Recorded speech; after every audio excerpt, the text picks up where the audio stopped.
Bonsoir, bonjour à toutes et à tous et bienvenue dans la F2M Toulouse. Désolé pour le petit bug technique, je pense que le jingle palette a planté. On est ensemble pendant une heure, messieurs, pour parler du TFC aujourd'hui. Alors, on sent que Nos chers auditeurs ont reconnu Elliot à la technique. Exactement. On a une grosse équipe. Le soleil revient. Vous savez que quand il pleut pas, tout le monde sort, bien sûr.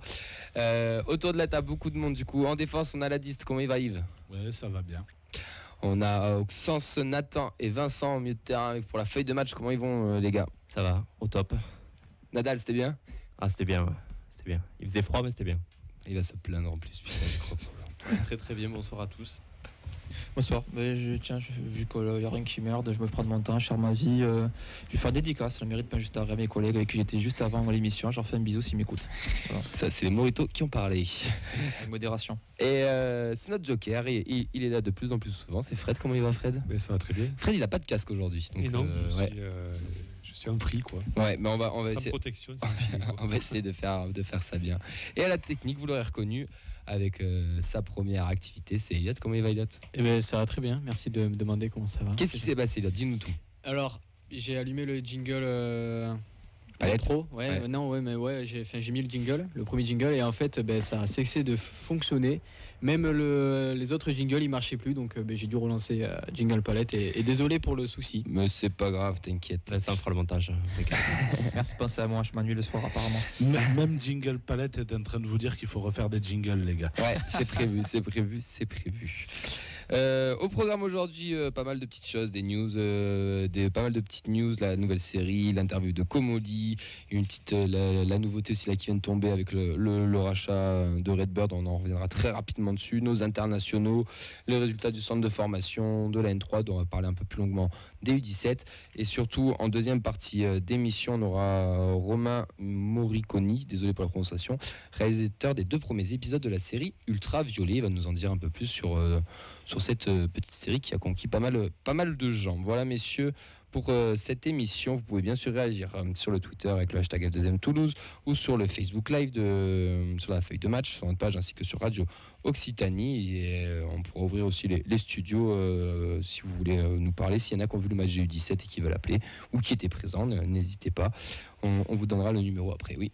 Pour ceux qui croisent Nathan Roland Garros, ils peuvent appeler aussi ou pas? Ils peuvent appeler aussi. C'est ça que t'as bonne mine, Nathan. Ça. Ouais. Avec vos impôts, messieurs, dames. Foiré. Il a profité. Il a raison. Allez, les gars, c'est parti pour cette 157e émission. Quel objectif avez-vous défini? Le maintien dans les 2 premières places. Dites-moi pas que c'est pas vrai! Bien joué, Elliot. On va du coup attaquer, messieurs, avec une nouvelle série. À croire que c'est Netflix au TFC. Dans le vestiaire, avec le vestiaire toulousain qui s'appelle Dans les deux, messieurs. Est-ce que vous l'avez vu? Quels sont vos avis? Oxen, je te vois acquiescer. Quel est ton avis sur cette petite mini-série de 7 minutes qui a commencé? Ouais, j'ai regardé le premier épisode dès qu'il est sorti. Et avant de commencer, j'avoue que j'ai quand même une grosse question sur le timing. Oui. De la sortie de l'épisode. J'avoue que juste à la sortie de la série Ulysses, je comprends pas trop pourquoi. Enfin, quel est l'intérêt de sortir une autre série aussi peu de temps après? Sachant que là, c'était pas été du coup 1, 2, 3. Ulysse, je pense que ça a été. Voilà, c'est des images du club, je crois. Ouais, c'est que du club, c'est de l'interne. Ouais. C'est une série interne. Ouais, mais pourquoi? Je comprends pas, c'est une vraie question. Parce que la première série est finie et ils continuent dans leur communication. Ils ont adopté ce média de communication via les réseaux et via ces courts formats de séries qui sont a priori tout ce que tout le monde nous vend comme l'avenir à destination des gens comme toi, Non, c'est vrai, qui sont incapables d'avoir 90 minutes de concentration. C'est pour ça d'ailleurs qu'on veut aussi changer le football, etc. Et voilà, on est typiquement là-dedans, on continue. Il y a eu un truc, ça a un peu fonctionné avec la première série. Il faut continuer à occuper l'espace médiatique et donc on sort des nouveaux trucs. Moi personnellement, c'est un énième les yeux dans les bleus, j'ai l'impression, on tente la même chose. Perso, ça me gave. Je trouve rien d'intéressant. Je trouve même qu'il y a des trucs. Ça devrait rester. C'est des vestiaires. Ça devrait rester dans les vestiaires. Et au bout d'un moment, trop d'images tue l'image, quoi. On dirait qu'ils ont fait ça pour répondre à ta question, pour combler un peu le manque peut-être d'actualité, comme il n'y a pas de match, essayer de garder un peu ce petit truc. Quoi. C'est typiquement ça, c'est pour garder l'attention en attendant d'avoir de la communication à faire avec le mercato. On est parti sur ce sujet-là, voilà, on ressort un truc. Je suis pas convaincu que ça passionne autant les gens que ça. Voilà, on reviendra tout à l'heure sur la première série Ultraviolet et on pourra en tirer des conclusions et voir un peu avec ça, quoi. Moi, à vrai dire, quand tu as mis le message tout à l'heure sur le groupe, je me suis un peu forcé à regarder, quoi. D'instinct, je n'aurais pas été voir ce que c'était parce que je m'attendais.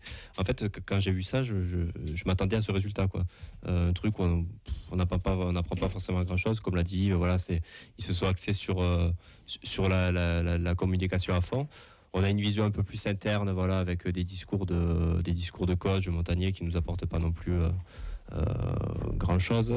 Des images de la saison, voilà, quand on a su le TF, on sait, voilà, ils se sont arrêtés à l'épisode, je pense, où il y a la première défaite. Non, même pas, ils sont à 9e journée. Là, ils s'arrêtent, je crois, avant. Je crois l'épisode d'après, ce sera la première défaite. Oui, c'est ça. Donc on s'attend un petit peu à ce format-là. Enfin, je veux dire, il n'y a pas forcément de surprise. Donc bon, après, c'est toujours bien parce que voilà, on se plaignait avant qu'il y avait un manque de communication dans ce club. Là, bon, c'est bien, ils font des choses, ils mettent en avant, mais quand on est voilà, enfin quand on a suivi la saison, ça fait un peu trop, voilà. Ulysses c'était bien aussi, mais là voilà, il y a pas forcément d'intérêt à reprendre une mini-série sur la saison, quoi. Ouais, et puis j'ai pas trouvé vraiment de fil conducteur, voilà, à part balancer la chronologie, des images de vestiaire de façon chronologique. J'ai du mal à comprendre à quel moment ça pourrait réussir à capter les gens, parce que moi je l'avoue, je suis peut-être trop vieux, je suis un vieux con, ça y est, mais non, dis pas ça. Les 7 minutes m'ont gavé, quoi. Je me suis forcé pour aller au bout parce qu'à un moment je me disais mais ça rime à quoi, quel est le propos, en fait il n'y a pas de fond, c'est empiler des images les unes sur les autres et puis point barre, quoi. On veut satisfaire la nouvelle génération, comme tu l'as dit tout à l'heure, qui veut voir ce genre de choses. Moi, je te rejoins totalement sur le vestiaire. Alors oui, c'est vrai que tu vois le discours de Montagnier, tu sens la poigne qu'il a, etc., qu'on le voit différent des conférences de presse. Ouais. Mais pour moi, tout ça, on n'a pas à le voir. Ça doit rester dans le vestiaire. Moi, c'était très bien qu'on ignore qu'il soit comme ça dans le privé, et que voilà, parce que maintenant, ça brise un peu du charme, parce qu'on se demandait un peu tous comment, avec son... voilà, je vais être un peu méchant volontairement, hein. Son charisme qui est assez proche du charisme du bulot quand on l'entend en conférence de presse. T'es dur. Voilà, si, quand tu l'entends en conférence de presse ou s'exprimer, tu vois, il joue avec la presse aussi, mais c'est mollasson, il y a rien qui se passe, voilà. Alors que là, il met du gaz, etc. Et ça. En gros, on dévoile un peu les leviers de travail qu'il a avec ses effectifs. Et typiquement, c'est donner des armes aux adversaires pour savoir à quoi s'attendre et avoir plus de chances de nous contrer l'année prochaine. Ouais, c'est ça qui est. On veut peut-être trop en montrer. C'est un peu aussi le souci de nos. Ouais, puis on dirait que le club a du mal à finir la saison. C'est-à-dire que tu vois, ils nous refournissent des trucs sur la saison des images de. Une séquence là, il y a une séquence où on voit une dizaine de buts, mais comme Div, quoi. C'est pas, il y a pas de commentaires, il y a rien. Après, on voit un discours dans un vestiaire à la fin d'un match. On sait à peine quel match c'est, puisque tu as le logo qui reste 10 secondes à l'écran. Après, sur la gueulante de Montagnier, on se doute bien que. Arrête de taper sur le truc, ça s'entend. C'est bon, ouais. À langage des signes, ouais. Et ouais, donc on se doute bien que Montagnier pousse des gueulantes de temps en temps, et comme tous les entraîneurs, quoi. Je pense pas qu'il passe la saison entière à être monocorde comme ça, qu'il y a des moments où il faut savoir un peu élever la voix, donc ça lève pas un grand secret non plus. Ouais, non. Là, il faut qu'ils arrêtent avec ça, quoi, et qu'ils passent à autre chose, quoi. La saison finie, c'est bien d'avoir une intersaison, quoi. Ouais, c'est ça, quoi. C'est moins de souffler. Ouais. Thierry sur le Facebook Live, un commentaire nous dit pour ceux qui comme moi sont loin de Toulouse, personnellement je trouve sympa ces petites vidéos. Voilà. C'est une réaction parmi d'autres. Bon, je pense qu'on a fait le tour, les gars. Il y en aura d'autres, des épisodes. Je pense qu'ils nous auront tous l'épisode 2, on va pas se cacher. Ouais, ça on le regardera, mais après voilà, à voir comment ça va se tourner. Mais bon, nous le message peut-être qu'on veut envoyer, c'est pas trop non plus. C'est bien aussi qu'on garde certains secrets. On cherche pas à envoyer vraiment de messages. Non, mais on livre notre avis. Après, voilà, l'avis qui sort d'ici plutôt, pardon. Camille est influenceur là, ça y est. Ouais, putain, loin de là. J'ai un message pour vous, allez où la caméra? Je suis à deux doigts de m'enlever tous les réseaux sociaux en plus, donc laisse tomber. Voilà. Tu voulais finir, Oxens. Il dit ça, je casse. Parce que bon, il y a quand même, je voulais quand même saluer la volonté de maintenir le contact avec la communauté du TEF. Donc bon, ça plaît pas, c'est chacun son avis, mais on peut quand même saluer ce travail. Je suis assez d'accord avec Oxens, c'est du marketing, ça fait partie de ça aussi, c'est un contenu de marque. Malheureusement, tu es obligé de balancer du contenu de tous les jours sur les réseaux pour générer l'adhésion, la publicité, les vues et autres. Là, il faut peut-être le voir juste purement commercial, et absolument pas du tout pour les supporters, c'est pour faire du contenu. Après, dans ce cas-là, faire des petits clips d'1 minute par jour au lieu de balancer une série de 7 minutes et l'appeler série. Est-ce qu'on est un club de sport qui veut amener de la passion et des choses, ou est-ce qu'on est un marchand de fromage? C'est ça la question aussi. Eh bien écoute, très belle transition parce qu'il y avait l'interview de Comolli qui a été réalisée hier et j'ai marqué voir notes, messieurs, et comme je suis très, très bon, j'ai oublié mes notes sur mon bureau, mais je m'en souviens. Et dans cette interview, alors moi je vais pas vous mentir, cette interview, il n'y a pas de fond, il y a beaucoup de forme, c'est un discours pour ceux qui ont déjà lu un peu ce qu'avait dit Comolli sur toute la saison, dans les différents articles de la Dépêche, de SoFoot, ce qui est sorti, on n'apprend pas vraiment grand-chose. Mais pour répondre à ta question, Yves, ce que dit Comolli, c'est que voilà, il a quand même voulu apporter une identité de jeu à Toulouse, de mettre un jeu, aller tourner vers l'avant, vers l'attaque, comme tu le dis si bien, raconter une histoire, et que c'est surtout par ça qu'il a voulu séduire la communauté, et qu'il était très fier de ça. Il nous parle aussi d'émotion pour résumer la saison. Je pense qu'on est tous d'accord sur ça. Et il y a quelque chose aussi que je trouvais intéressant, c'est qu'on lui a posé la question du budget, donc il a dit qu'il ne répondrait pas sur la question, qu'il ne donnerait pas le budget avec des chiffres, ce qui est normal, mais on passe, comme il le dit très bien, du premier budget de Ligue 2 à potentiellement 18e voire 19e budget de Ligue 1, et que faudra, oui, on aura une équipe compétitive, ils ont prévu des choses, mais voilà. Ça, c'est un peu faux quand même, non? Pas totalement. Parce que moi, j'ai regardé quand même les budgets, donc il y avait Clermont qui avait 20 millions. Oui. Là, mais ils vont prendre plus de sous. Le 19e budget, c'était... je me souviens plus. C'est en termes de dotation, là, les fameuses primes. 3, là. je crois. 3, oui, ils sont à 32. Tous ces clubs-là vont prendre, je crois que c'est 33. 33, c'est ça, et nous 16. Nous, on va prendre 16,5. Donc ça veut dire que tu vas arriver avec potentiellement un budget qui est à 25 de base. On va pas se mentir, c'était le budget du TEF. Donc 25, tu étais déjà 19e budget de Ligue 1 cette saison. Donc je fais des calculs basiques et idiots. Oui, 25 bien sûr. plus 16, t'es à 41. 20 et 33, t'es à 53. Donc t'es même dernier budget de Ligue 1. Quoi.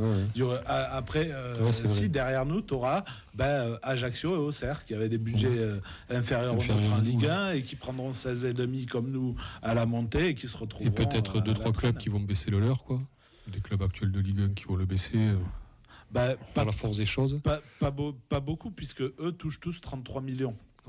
Sur les droits télé, donc voilà. Et Camille vient de retrouver ses J'avais notes. Un truc coincé, parce que j'ai un short avec pas de poche, en fait je l'avais coincé entre mon caleçon et mon short. Regarde, les notes elles sont là, mon gars. Ça, c'est bien ça. On s'excuse pour l'odeur. Non, ça va. Ah non, même pas, c'est ma séance d'entraînement, tu vois, ça compte pas. Allez hop, c'est pas grave. Mais après, ça veut pas dire qu'on sera ridicule, puisque je crois que Strasbourg il avait le 15e budget, Lens avait le 16e. Du Harry là. Excusez-moi, pardon, désolé.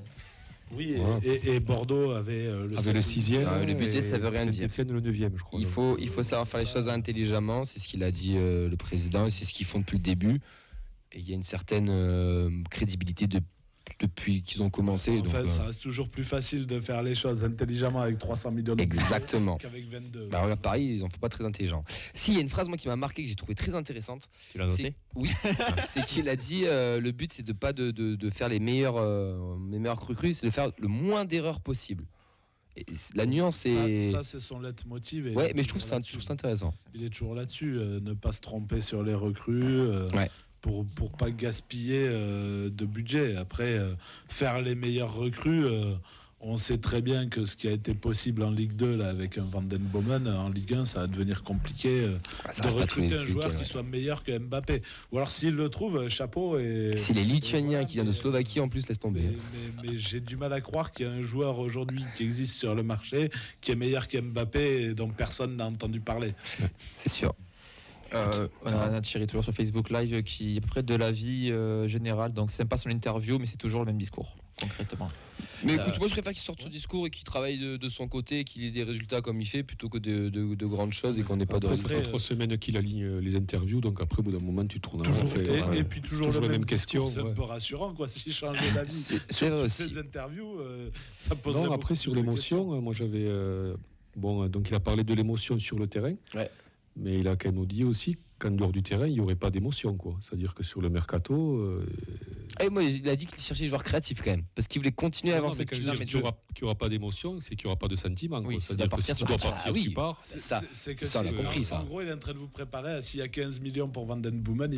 Mais même 6, mais nous ça fait un moment. Moi, quand il a dit faites-nous confiance, des joueurs vont partir mais d'autres vont venir, tu sais très bien que t'en as un ou deux qui Donc va. là, il le confirme quand même. Oui, voilà, quoi. tu lis un peu entre les lignes quoi. Après, Voilà. il y avait quand même une grosse info dans l'interview. Oui. C'est qu'il y a une chaîne de télé qui s'appelle Via Occitanie qui existe, qui aimait et qui apparemment invite des gens. Hein. Ça fait longtemps. Oui, ça fait on longtemps rigole. Qui couvre le TEF. et C'est qu'on les l'a Moritos trouvé, qui parlent encore. en plus. On l'a trouvé, c'est tout. Non, mais en tout cas, bon, voilà. C'est la suite de Télé Toulouse. C'est si ça, je dis pas de ça vient, bêtises, c'était bien, repris. Occitanie. Voilà. Ah, mais c'est ça, oui, parce que Judith Soula, je l'avais fait. Bon, je l'avais vu quelque part, mais je me rappelle. C'était les Toulouse alors. D'autres émissions sportives. Ouais.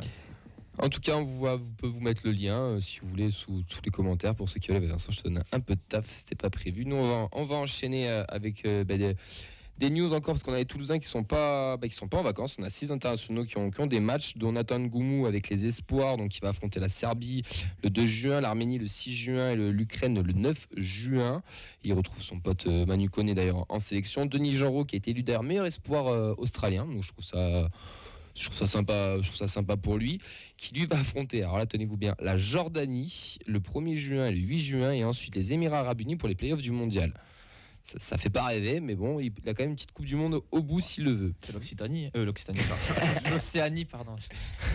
S'il a deux rendez-vous pour les éliminatoires avec l'Égypte et le Malawi, Logan Costa lui sera avec le Cap-Vert pour affronter, pareil pour les éliminatoires, le Burkina Faso, le Togo, la pépite Nathan Skita avec les espoirs pour la qualif de l'Euro 2023, lui sera posé à l'Autriche, l'Azerbaïdjan et la Norvège. Et enfin, Flemings, il va avoir une double confrontation face au Suriname et une face au Mexique.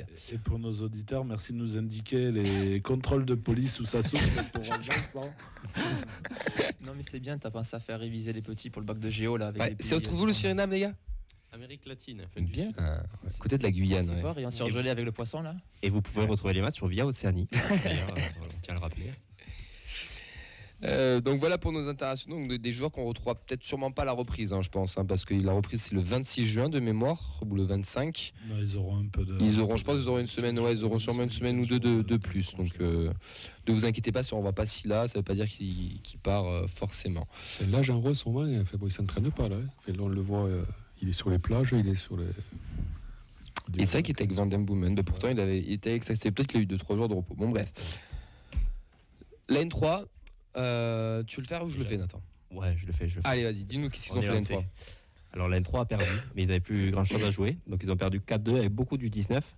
Et ils jouaient face à Castanet qui, eux, luttaient pour le maintien. Donc ils sont à 4 points du podium. Ouais, c'est encore un match arrangé, ça. C'est l'Occitania Connection. Est-ce que Via Occitanie était sur place?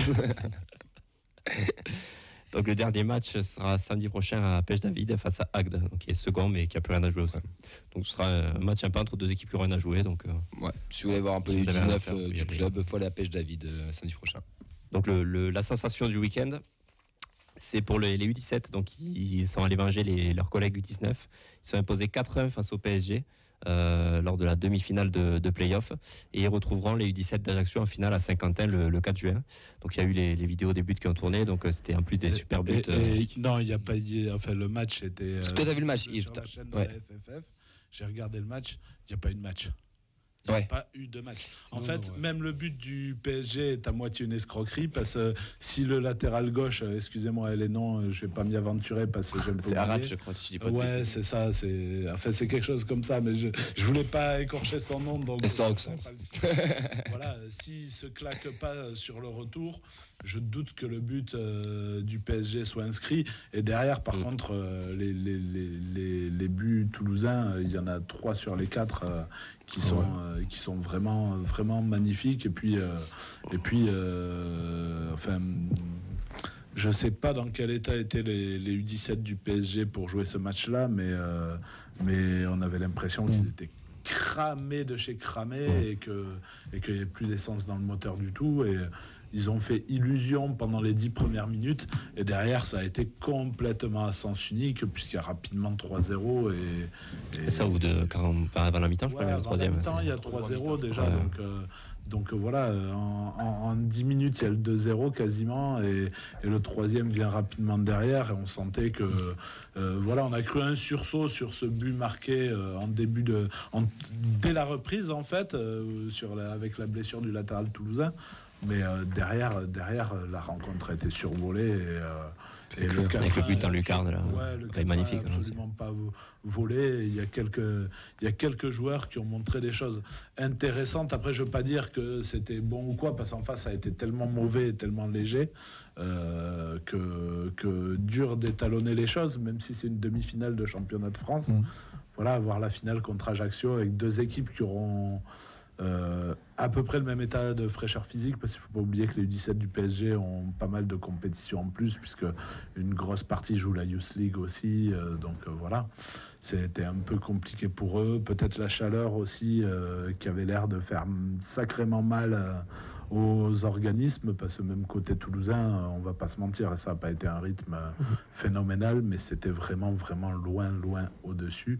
Et avec des connexions qui marchent bien et quelques joueurs qui à ce niveau-là montrent quelque chose et sont au-dessus des autres. Après, de là à s'aventurer pour dire que c'est long une carrière. Ouais, c'est trop tôt. Ouais, que ça peut. Mais il y a du potentiel. Voilà. Ils ont démontré des choses, ils ont montré des choses intéressantes. Si vous avez l'occasion de voir les buts, vous verrez les quelques frappes, et c'est du bien senti. Voilà, le fiston de Dao sous son aile, Ilyes Dao, c'est vraiment pas mal.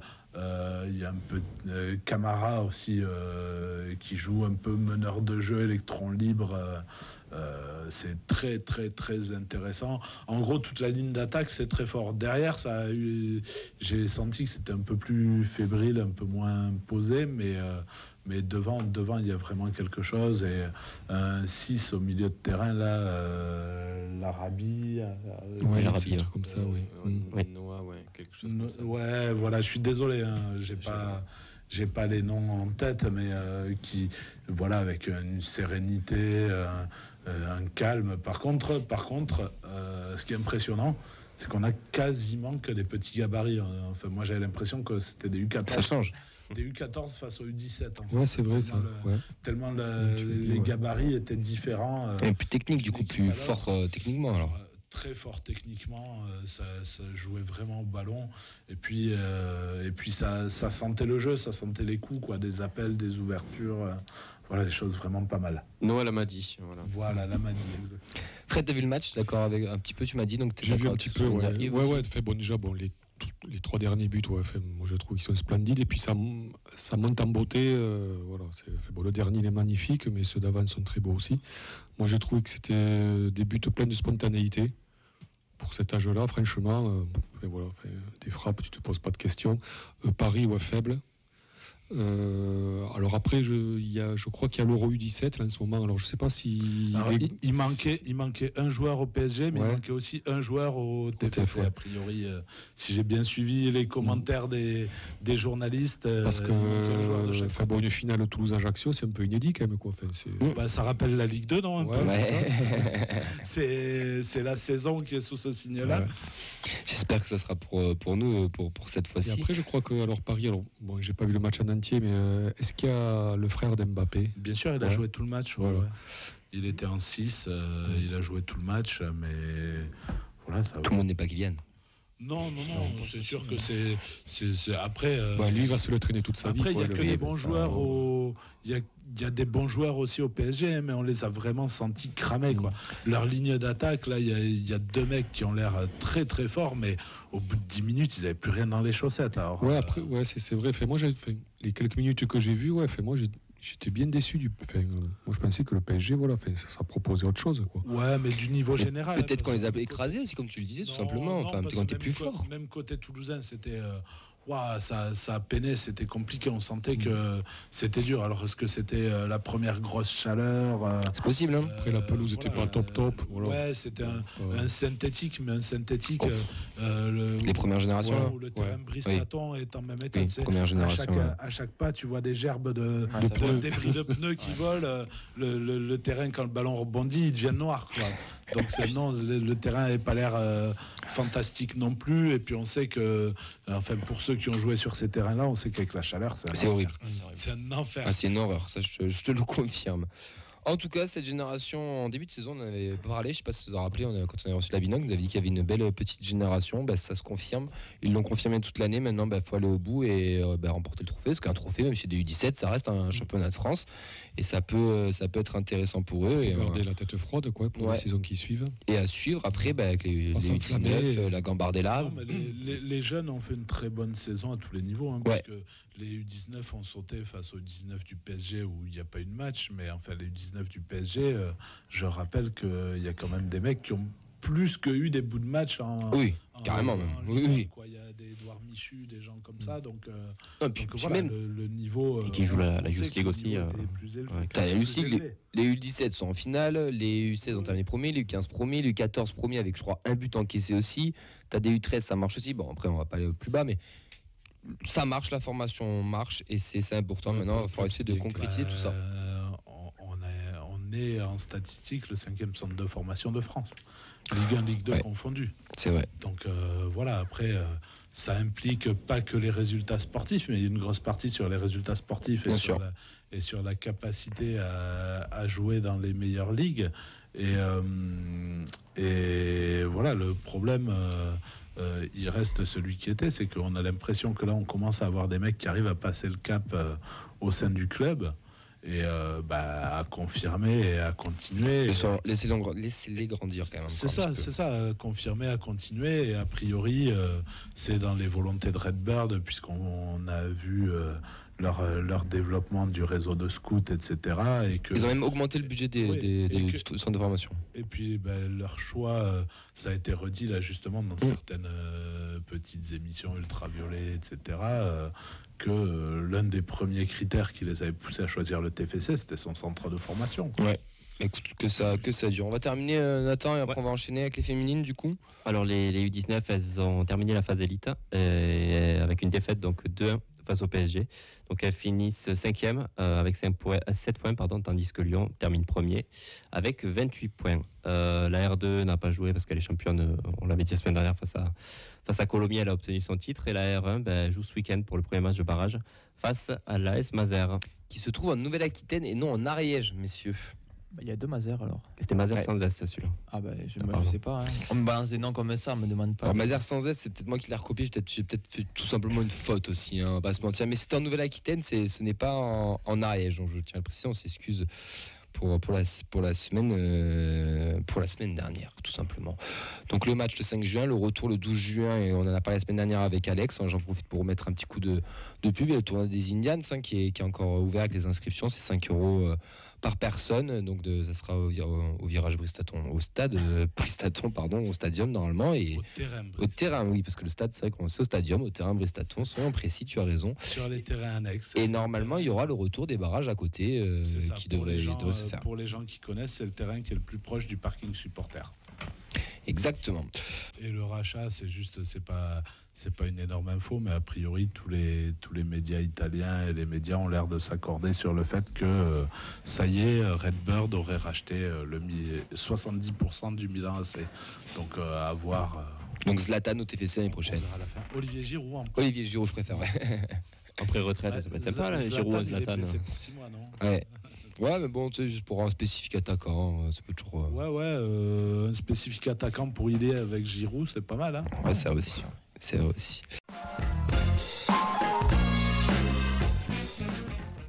Allez, messieurs, c'est l'heure d'accueillir notre invité.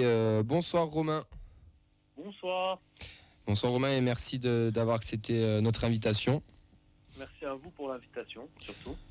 Je vais te laisser Vincent parce que c'est toi qui as préparé, donc je vais te laisser dans les mains de Vincent. Moi je vais prendre un peu de recul pour une fois et c'est quelle chance. qui va te faire interview. C'est joliment dit. Bonsoir Romain. Pour commencer, est-ce que tu peux nous présenter tout simplement ton métier et ton parcours? Écoutez, moi, du coup, j'ai 35 ans, je suis basé à Paris, je suis réalisateur. J'ai commencé à travailler dans l'audiovisuel il y a à peu près une quinzaine d'années. J'ai commencé à l'agence Kappa en tant que monteur. L'agence Kappa faisait notamment l'effet papillon. Je ne sais pas si vous voyez l'émission pour Canal à l'époque. J'ai travaillé pour différentes boîtes de production dans l'audiovisuel ensuite. Et jusqu'à arriver il y a 5 ans à travailler en tant que réalisateur pour la chaîne de télé du groupe Vice, du média Vice qui s'appelle Viceland.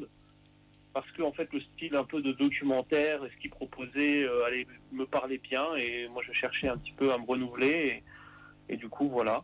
Et donc voilà un peu mon parcours. C'était des reportages dans le sport essentiellement ou pas forcément? Non, écoutez, c'est la première fois que je fais un reportage sur le sport. Alors moi je suis pas forcément un grand connaisseur de foot en plus, mais j'adore les documentaires et notamment les documentaires sportifs. Et c'est le patron du média Ulysse, Arthur Schauer, qui m'a contacté parce qu'il cherchait un réalisateur pour la série. Et il avait vu un de mes précédents travaux, une télé-réalité que j'ai fait avec des rappeurs, qui s'appelle Aïe et Fines Herbes sur YouTube. Et je pense qu'il cherchait un réalisateur avec une nouvelle écriture qui se rapprochait un peu de ce qu'on peut voir sur Netflix. Et moi, j'aime beaucoup les documentaires sportifs. Et je sortais d'une période où j'en avais regardé énormément, notamment un documentaire sur le rugby qui s'appelle Chasing the Sun, sur le parcours des Springboks lors du dernier mondial de rugby. Puis j'avais adoré aussi le documentaire sur Sir Alex Ferguson. Voilà, c'est des documentaires qui m'ont pas mal inspiré. Et du coup, j'ai tenté un petit peu l'expérience et ça me plaisait aussi parce que je pense qu'il ne faut pas être forcément ultra fan de foot pour faire une bonne série sur le foot.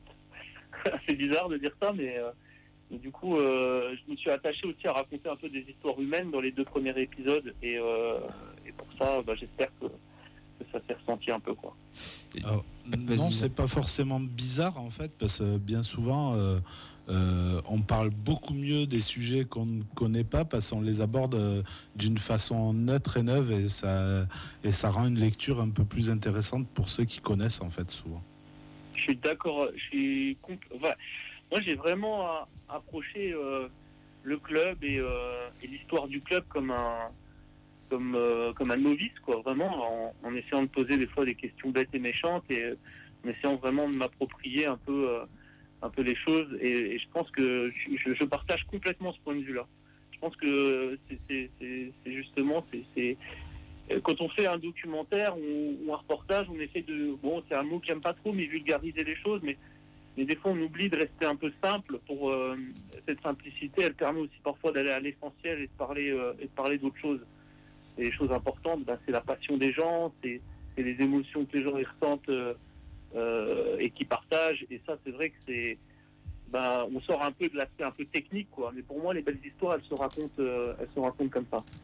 Pour revenir sur la série, comment la rencontre s'est faite avec le TFC? C'est le club qui a sollicité Ulysse, c'est l'inverse? Ouais, c'est ça. Alors c'est le club qui a sollicité Ulysse et puis comme je le disais, le patron d'Ulysse avait vu un de mes précédents travails et puis il m'a contacté, il m'a demandé si ça m'intéressait et puis moi j'ai accepté parce que faire une série sur le foot, je trouvais que c'était un challenge passionnant et du coup la rencontre après elle s'est faite par l'intermédiaire d'Ulysse et puis par l'intermédiaire aussi donc du rédacteur en chef qui travaille pour Ulysse, qui a fait un travail incroyable de documentation, de préparation, qui s'appelle Servant Lejeanne, qui est au générique aussi, et qui lui par contre est vraiment un connaisseur de foot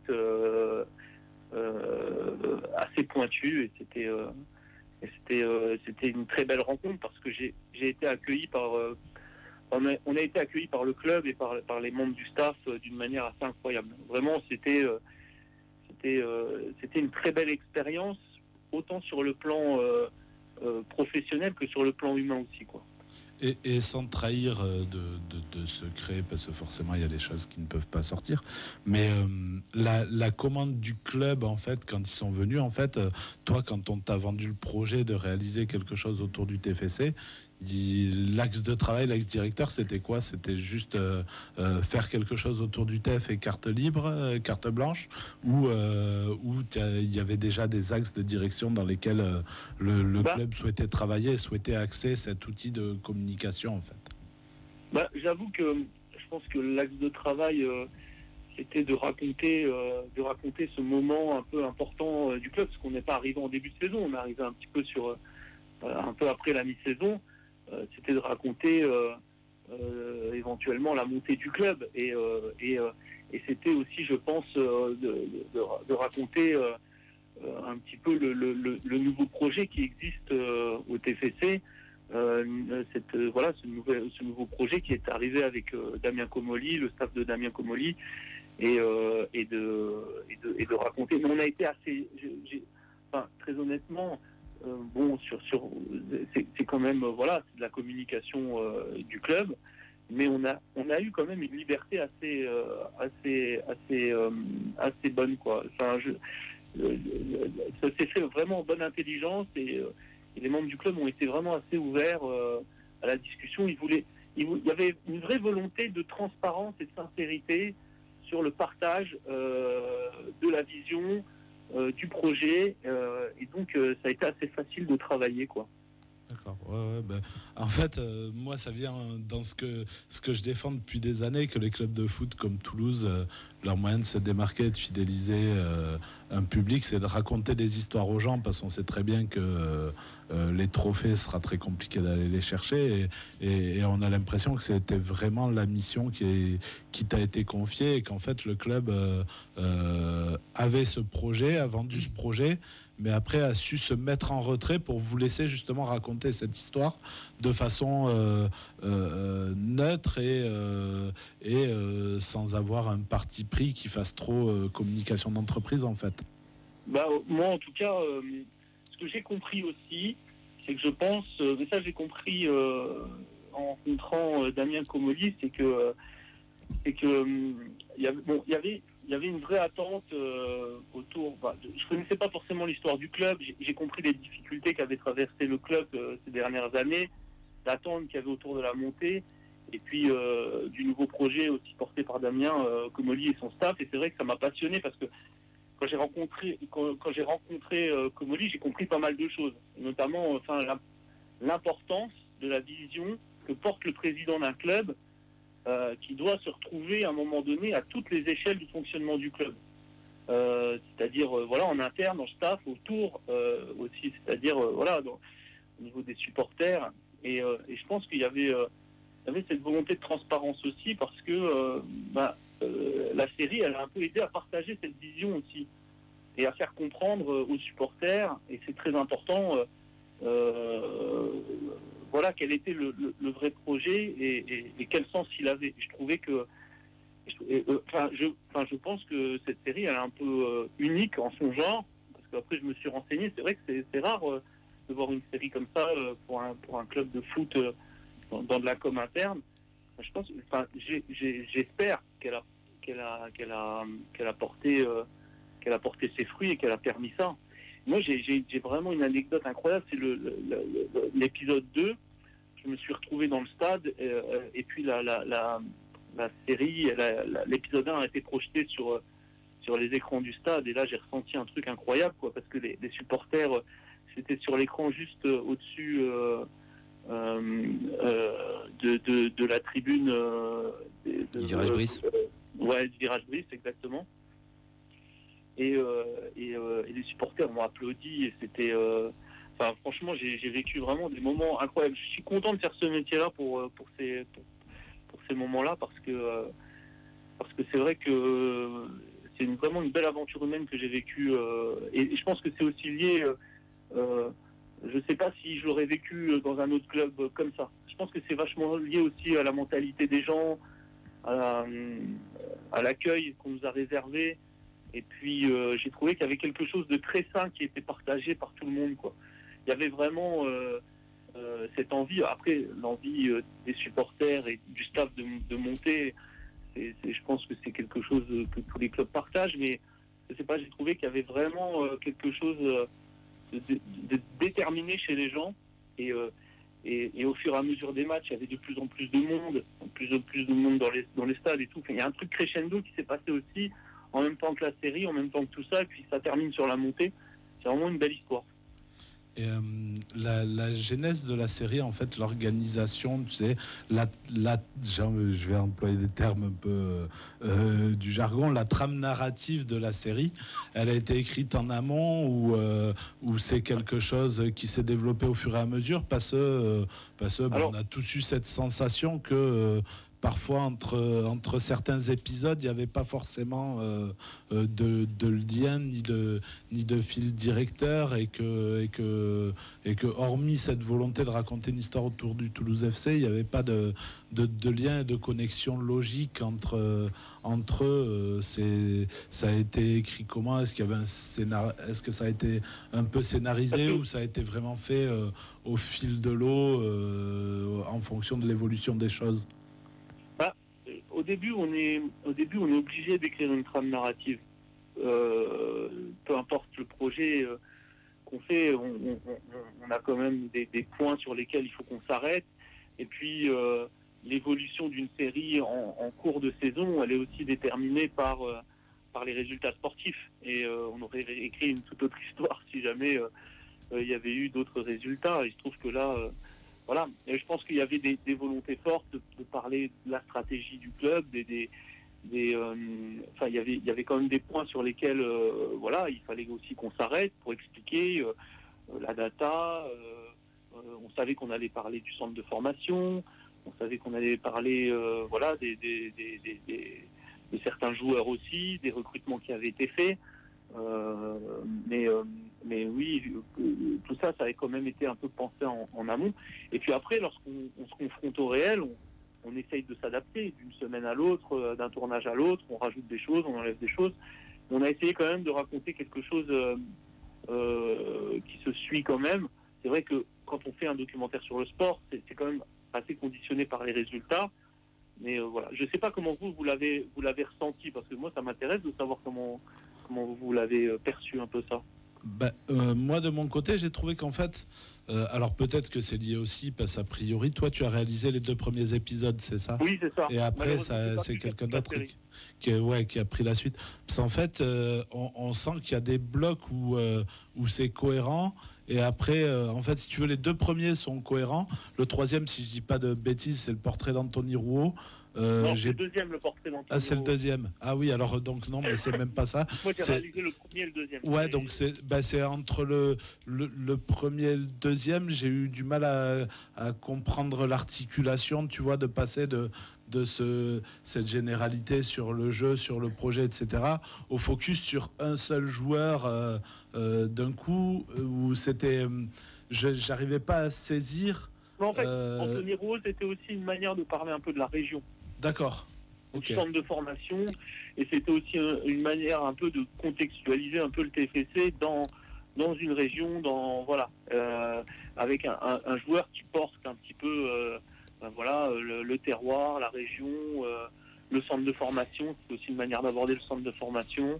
Et qui a choisi Rouault? C'est vous, c'est le club? Ouais, j'avais posé la question. Ouais. Qui c'est qui a choisi Anthony Rouault? Si c'est...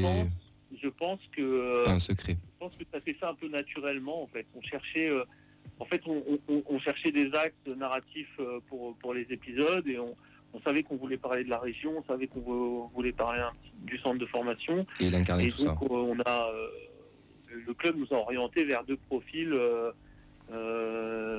Du coup, si je dis pas de bêtises, donc c'est Anthony Rouault et Ngoumou. Nathan Ngoumou, ouais. Voilà.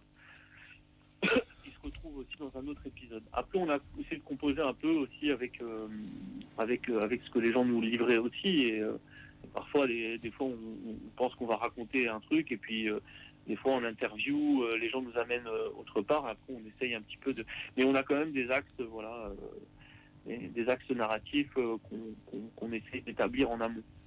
Pour venir sur un aspect plus pratique sur les tournages, pour donner une idée, c'est pour arriver à un épisode abouti d'une quinzaine de minutes, donc diffusé sur YouTube, c'est combien de personnes qui travaillent, c'est combien d'heures de tournage? Ça dépend. Ça dépend si on a un très bon réal comme moi ou ça dépend si. Non, mais c'est. Le premier épisode est toujours un peu plus long à sortir dans une série parce qu'on a beaucoup de choses à faire. On a le générique à construire, on a l'aspect, on a la grammaire de l'image à établir donc il y aura un peu plus de temps de post-production. Généralement, les temps de tournage sont définis un petit peu par voilà, on essaie de se caler sur les matchs et puis d'avoir du temps aussi pour assister à des entraînements, etc. Donc un épisode. Les deux premiers épisodes en tout ont dû me prendre entre le tournage, le montage, à peu près une vingtaine de jours de travail, un peu plus d'une vingtaine de jours de travail, parce que voilà, et là je parle même pas aussi du temps de travail du rédacteur en chef, de Servan Lejeune sur la préparation, l'écriture et les questions, et il y a tout le travail de pré-production où il faut coordonner un peu tout ça, voilà.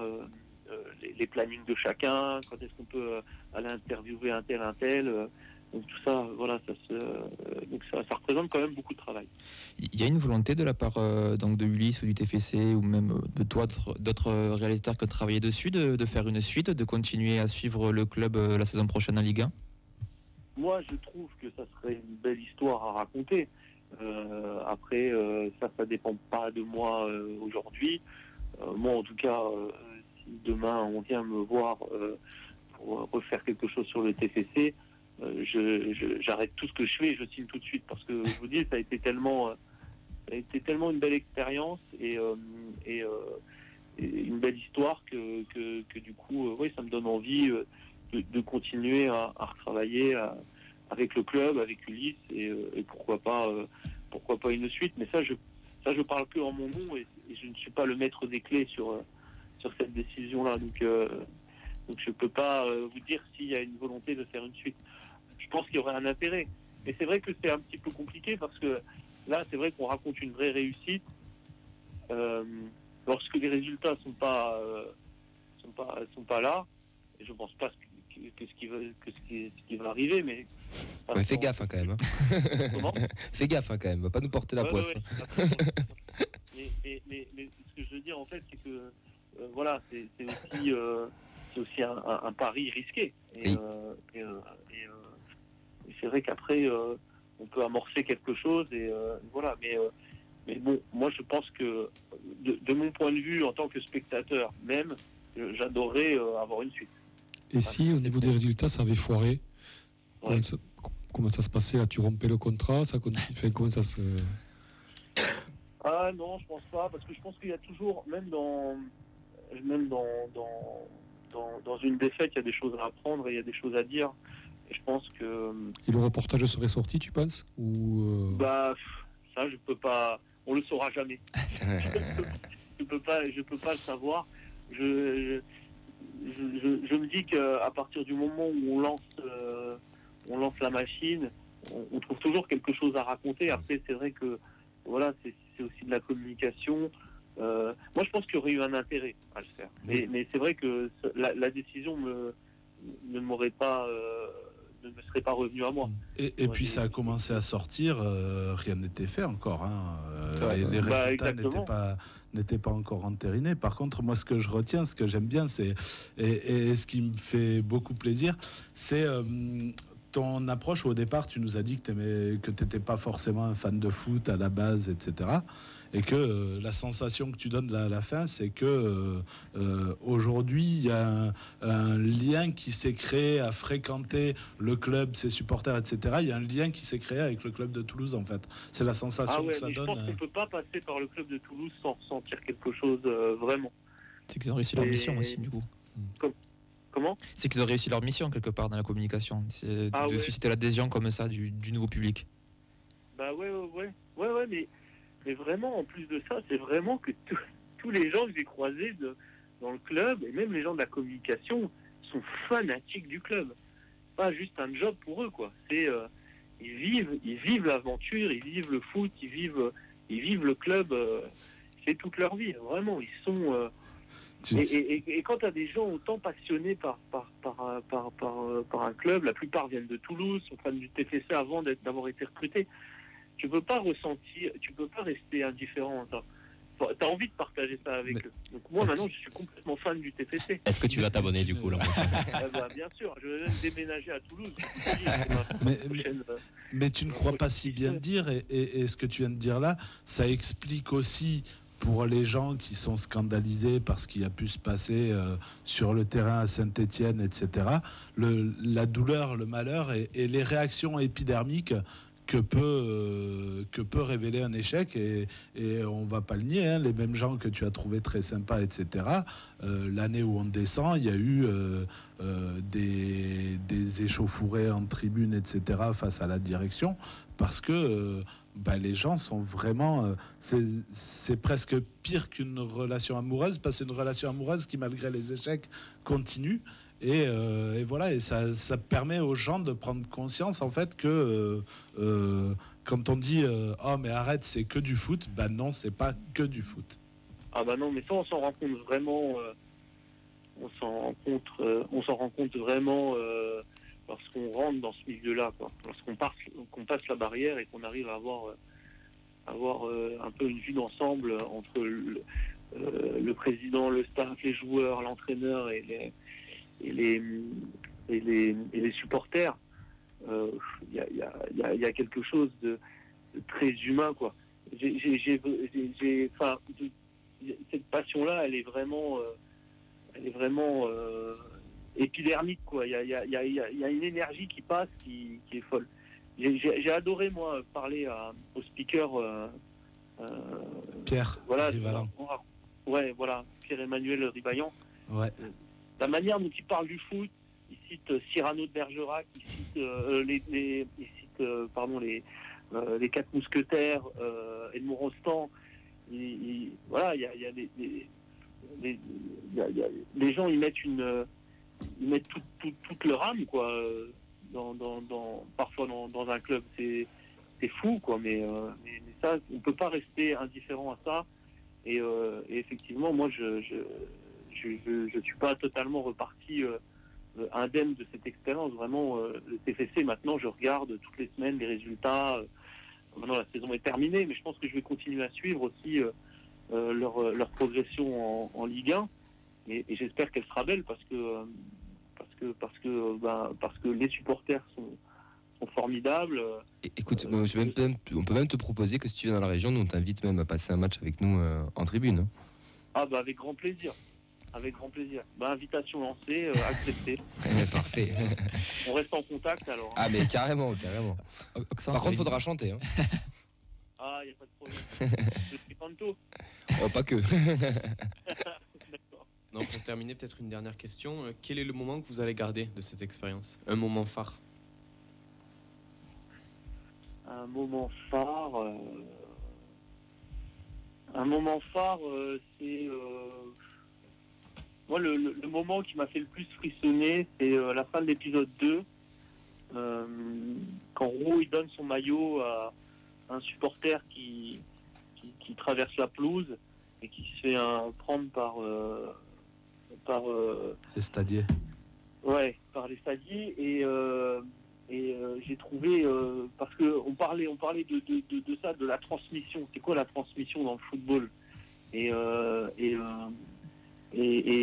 voilà, c'est un joueur, il devrait pas forcément faire ça, mais voilà, on se rend compte que tous ces gens, le staff, le président, les joueurs, les supporters, ils sont liés par la même chose, c'est la passion du foot. La passion du foot. Et quand il tend son maillot, voilà, c'est pour ça que j'ai voulu... Parce que c'était un épisode où je parlais de la région et de la transmission aussi. Et j'ai trouvé que c'est des beaux moments parfois qui arrivent quand on fait des reportages ou des documentaires où on a l'image qui symbolise vraiment pour moi l'esprit du club, du joueur et l'esprit du foot qui est défendu par ce club. Et j'ai trouvé que ce moment-là où il tend le maillot, où il donne son maillot, à ce mec qui est un peu en difficulté, qui est retenu par les stadiers. C'est une image que je retiendrai longtemps, je pense. Romain, on va devoir malheureusement te quitter, mais en tout cas, merci pour tout. Une dernière question, et elle est plus personnelle, pour te suivre, pour suivre tes futurs travaux. Est-ce qu'on sait qu'on te retrouve prochainement, ou tu peux le dire ou pas le dire? À part au stadium, bien sûr, mais. Et vous pouvez me suivre sur Facebook, Romain Moriconi, ou sur Instagram, Romain Letus, ROMAINLE2TUCE. Voilà. Ok, super, bon, on prend note, on partage tout ça. Et vraiment, l'invitation, elle est lancée. Si tu es dans le coin, on t'accueillera avec grand plaisir. Et merci beaucoup pour ta participation. Merci infiniment pour votre invitation. Et merci beaucoup pour l'intérêt que vous avez porté à la série. Et j'espère, si je peux vous poser une question, j'espère que vous n'avez pas été déçus par la série et j'espère que vous l'avez apprécié, quoi. C'est vraiment quelque chose qui. Moi, je vais être totalement franc avec toi. Alors, la série, je l'ai trouvée sympa, mais pour quelqu'un qui, comme moi, vit le club au quotidien de l'intérieur via mes activités associatives liées au club, etc., j'ai trouvé ça très bien, en fait, parce que, en fait, je pense que c'était le but. C'était une belle vulgarisation pour les gens qui ne connaissent pas le club. Pour les gens qui, comme nous, sont un peu plus proches du club, enfin comme moi, je ne vais pas parler pour les autres, en fait, ça m'a un peu laissé sur ma faim parce qu'il y a plein de sujets que j'aurais aimé voir approfondis, en fait. Mais c'est super intéressant parce que ça donne plein de pistes pour inciter le club à continuer et à aller plus loin, en fait. En vérité, après, on est aussi... mais c'est juste ce que tu dis, mais on est aussi... c'est aussi le temps qu'on a à disposition. C'est-à-dire que pour vraiment... Des fois, j'avais un peu le... j'ai resté un peu sur, même moi en tant que réalisateur, je restais un peu sur ma faim en disant on pourrait pousser un peu plus l'épisode, aller un peu plus loin, mais du coup ça rajoute du temps, rajoute du temps de montage, ça rajoute du temps de mixage, d'étalonnage. Tout à fait. Et donc il y a quand même à un moment donné des budgets à tenir. Et c'est vrai qu'on aurait pu faire une série d'épisodes de 26 minutes. C'est vrai que c'était carrément faisable, parce qu'il y a c'est tellement passionnant quand on rentre à l'intérieur du fonctionnement d'un club. Et puis il y avait tellement de choses à dire aussi, donc fallait être au plus vite. Après, en toute honnêteté, je trouve que le postulat de départ, a priori, qui était d'attirer des gens qui n'étaient pas forcément intéressés par le club par ce biais-là, pour moi, la cible a été atteinte et ça a été très bien fait et il n'y a pas grand-chose à reprocher de ce biais-là. C'est super alors. En tout cas, merci de nouveau pour votre invitation. Merci à toi et bravo, en espérant te retrouver peut-être dans une nouvelle série, des sujets plus approfondis. Avec grand plaisir. Et merci à toi d'avoir répondu présent en tout cas. Avec grand plaisir, merci à vous. Bonne soirée, bye bye. Ciao. Au revoir. Messieurs, il nous reste quelques minutes. Nathan, ça fait 3 semaines qu'il a un quiz de côté, donc il nous reste 2-3 minutes. C'est parti pour le quiz. Et maintenant, c'est le quiz de la feuille de match. C'est un quiz spécial 35e journée, c'est ça? C'est ça. Super. Il va falloir que je sélectionne mes questions du coup. Ouais, t'inquiète pas. Allez, c'est bon. Un 3 questions. Ouais, vas-y, parce que t'as vraiment pas beaucoup de temps. Allez. Ouais. Premier buteur de la saison côté Toulouse. Ricilé. Ouais, un point pour Auxence, bien joué. Non, 8 questions, je veux pas qu'il gagne comme ça, c'est bon. Hormis Maxime Dupé, donc cette saison, qui c'est qui a disputé le plus de minutes? Dessler. Ouais. Bien joué. Il faut donner les nombres de minutes? Non, du tout. Il fait 36 matchs, non? 38 sur 38, il a fait comme Dupé. Non, il prend un rouge. Non, il a tout fait. Ouais, il a démarré les 38 journées. C'est un couple qui prend le rouge, pardon. Comme Mohamed Fofana à son époque. Exactement, ouais. C'était le dernier avant. C'est vrai.